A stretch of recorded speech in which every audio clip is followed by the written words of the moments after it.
Hey guys, Zach here with Rugged Suppressors, and today I'm going to be going over the 3-lug mount.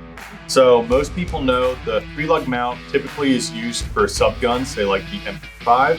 One thing a lot of people don't know is that we offer a 3-lug mount in 45 and in 9mm.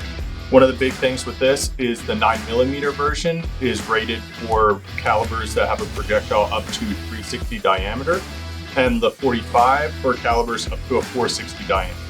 So this gives you a ton of different options, not just going to be, say, 45 for the 45 and 9mm for the 9mm. For instance, it runs great on 45-70, like this lever gun here, or you can do 38 special for the 9mm version, 350 legend, and people do it for 300 blackout as well.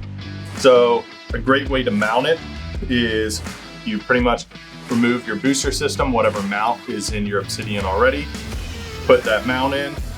I twist it about hand tight. And then from there, you can get your totem tool if you have one and tighten it using the 3-lug mount option.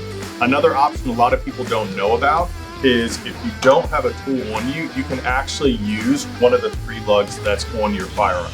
So how that works is you line up these lugs here with the lugs in the mount. Just don't push it down all the way, and you'll be able to tighten it that way. Just remember, once you tighten it, push it down all the way. To mount the 3-lug, once it's tight, just push it down and twist.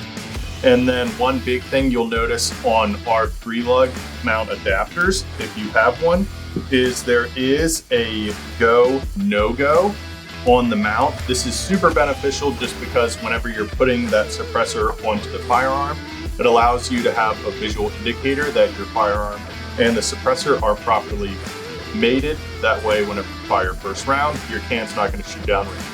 So if you have any other questions, please check us out at ruggedsuppressors.com.